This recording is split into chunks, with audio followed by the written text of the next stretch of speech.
Hey everyone, Nathan Dorr here with Matador Properties. Also, Dorn Realty Group is where we run residential real estate, and we are brokered by Alexander Realty, located in St. Charles, Missouri, right across the road from St. Louis. This video is pretty much how to correctly paint your kitchen cabinets. It is becoming a, I would say, a very prominent renovation done right now. Painting your kitchen cabinets is a very easy way to update them. Get in at least into the color palette of today's buyer, which is what we all pretty much want. And we've taken probably 10 to 12 major YouTube videos of how to do this, broken them down, and then actually we probably researched, I'd say, countless other videos of very specific aspects of caulking your cabinets in certain places or using wood filler. Adjusting your hinges correctly when you're done so you aren't scraping your paint back off. Just very specific things, and we're going to give you all those pointers, kind of give you the products we used. And full disclosure, we did this in 3 phases. We are living here during this, so I had to utilize certain aspects of the kitchen at certain times. And the garage is where we did a lot of work as well. Since I did it in phases, I was able to do sanding, prepping, then paint while they dry, and do that all over again, versus where you might just split your garage in half and have one a sanding and prepping room and the other half your priming and painting. Obviously inside you'll paint your boxes. So we did all the the cabinet doors and drawer fronts in the garage. Cool.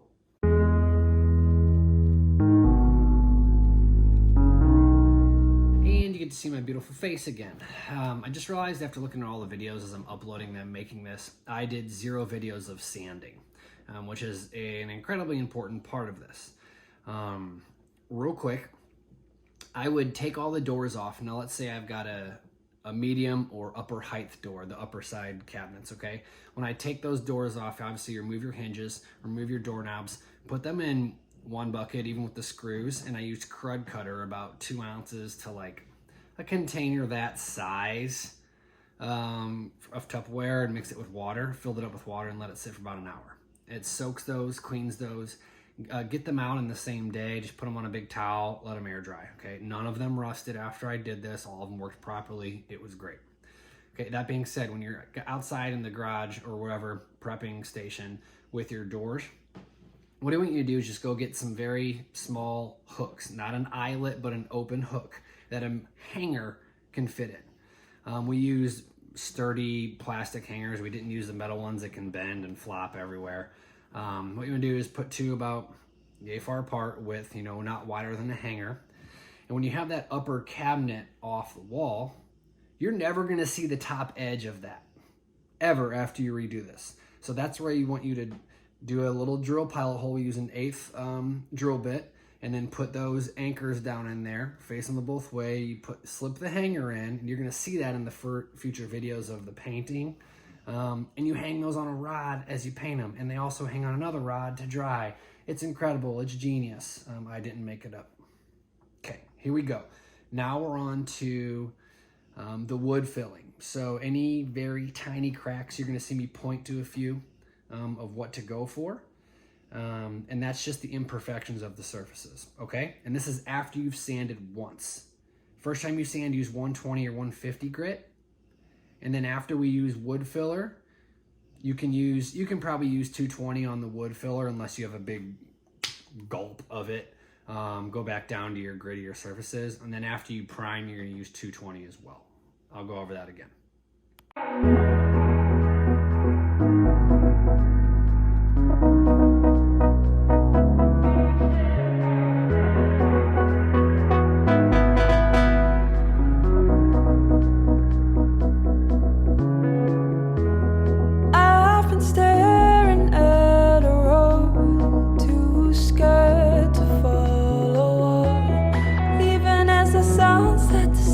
On me, I stay, I move to change the view of where it leads.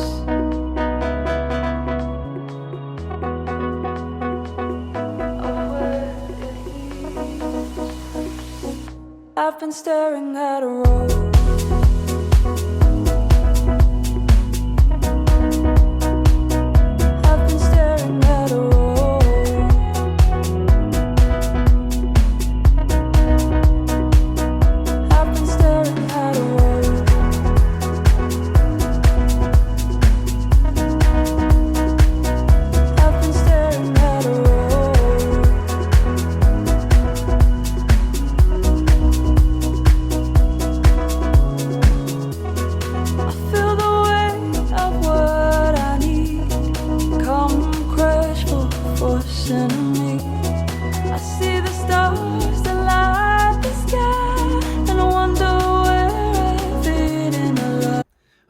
wood filler technically took about 2 hours to dry. If it was bigger gaps that I ever had to do, I would give it about 3.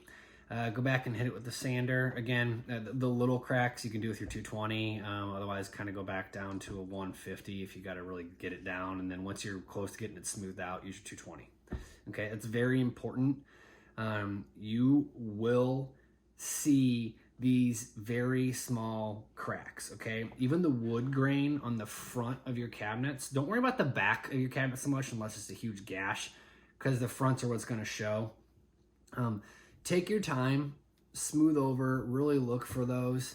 And after priming, you start seeing little pinholes. I would fill it in again.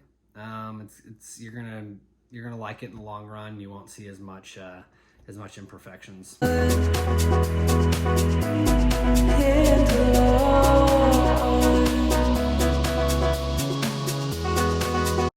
And we start priming. I chose not to do the inside of the boxes, on the cabinet walls.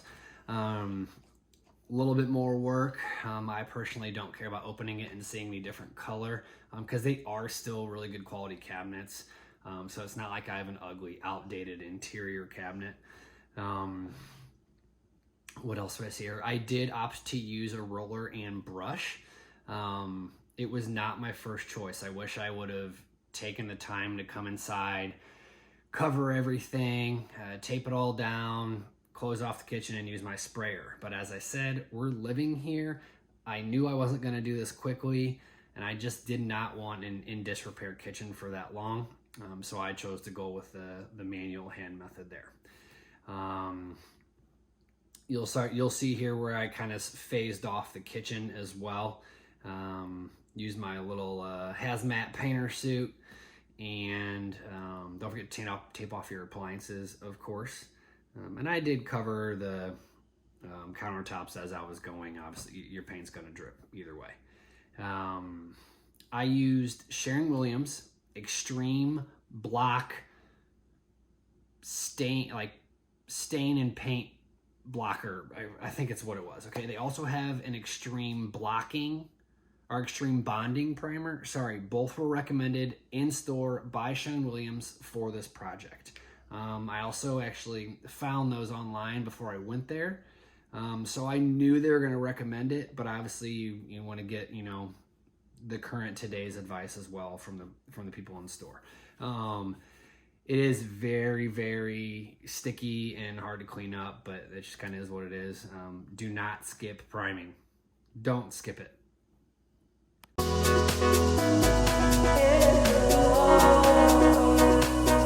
I've been staring at a wall.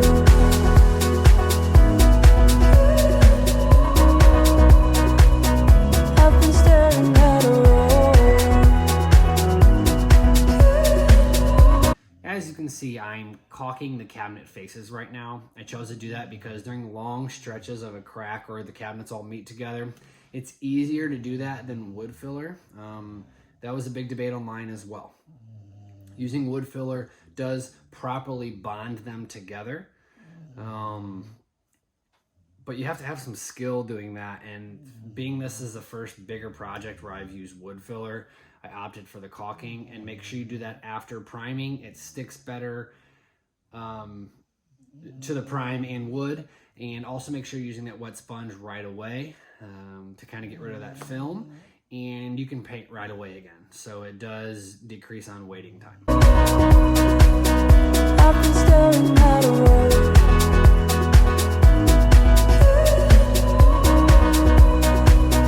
I've been staring at a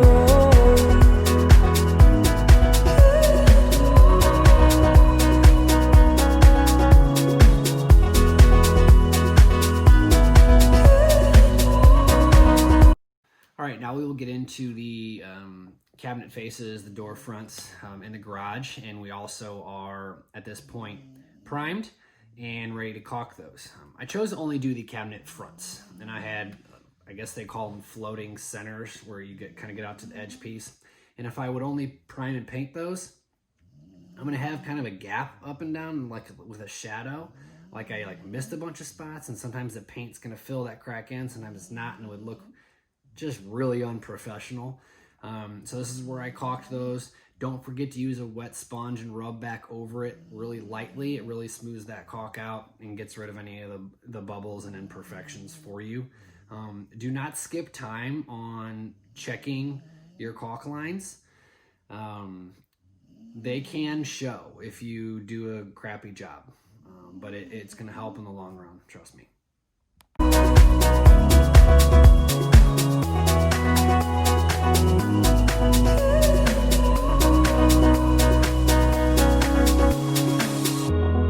I feel weak behind the night, cries I hear echo inside. Even as the sunrise ascends on me, I stay unmoved to change the view. We have finally made it to painting. You're gonna see me on, I think, the second phase of painting, and we used Sherwin again, Emerald Urethane Trim Enamel. I went with semi-gloss. I am incredibly happy I did because I like the shiny cabinets. They will show imperfections a little more though. Some people will argue to use satin, so pick your choice. I personally liked the outcome though with semi-gloss.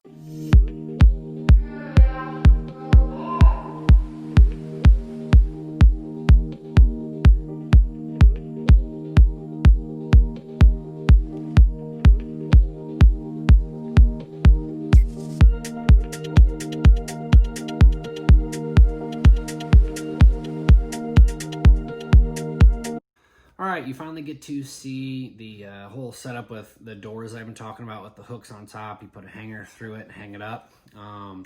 Didn't do any of the videoing for the priming of those. I did use a 4-inch spray tip. I chose to not use a 6 as I had a lot of small cabinets. As you can see, the top layer is all frosted glass with just smaller cabinet doors. So I figured it easier to use a 4-inch, and it ended up working perfectly for the larger doors, and just came out great.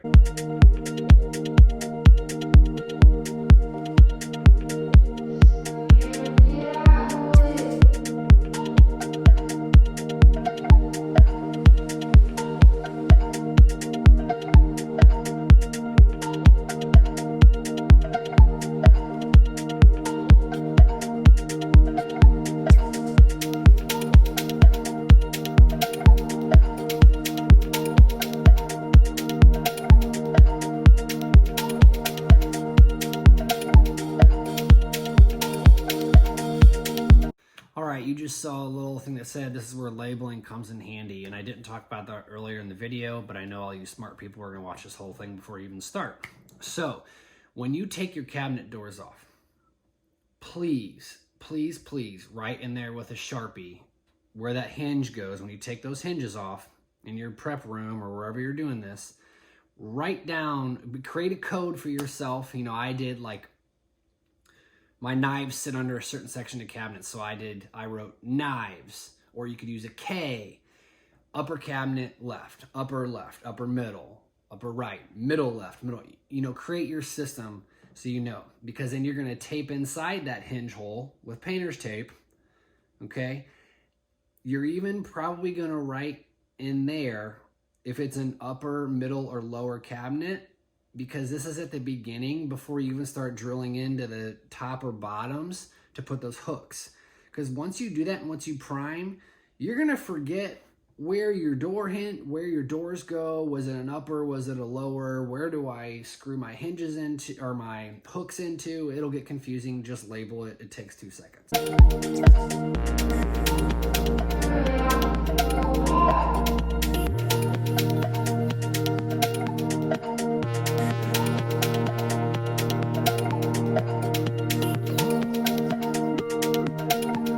All right, I know this part's pretty self-explanatory, but reinstalling your drawer fronts should be pretty easy. Reinstalling the cabinet doors can get tougher. This is where I want to make a recommendation to you.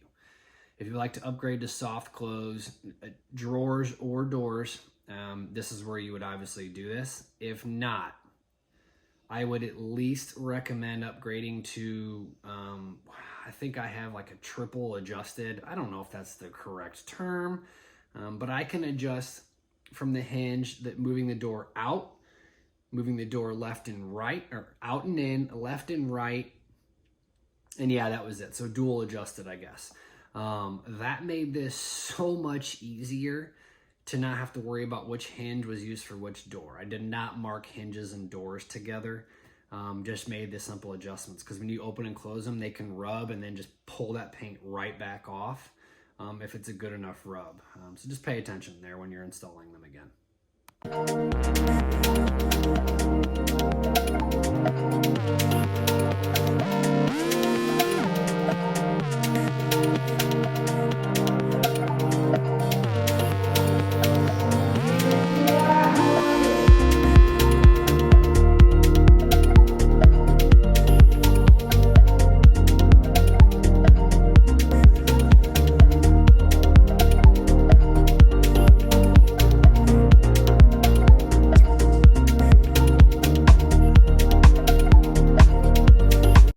And there you go, guys. Obviously we did some 3 lighting upgrades while we were in there too. And I did have a little box over in the living room side for a wine fridge, but it was literally like 4 pieces of wood that I even touched. And if you did look closely, we did a black toe kick all around on that U-shape and just under the wine fridge. To really kind of help our darker colors pop. There's a few darker spots on some of the light fixtures. We do have some black in some of our appliances. So it did really help offset the floor and the cabinets and looks awesome. By now, the internet trolls have probably commented on something. But if you have any questions, comments, concerns, or I would have done it this way, or I would have done it that way, or I'm in this area of the country or world, this is how we do certain things, go ahead and post them. Like that's great. Get a conversation going. Feel free to subscribe. We do a lot of different like real estate related stuff, so you will get some of those videos. But we're probably going to start doing a little more of the basic DIYs and just the small things you need to think of. So again, thanks guys. Hope you enjoyed, and have an awesome year.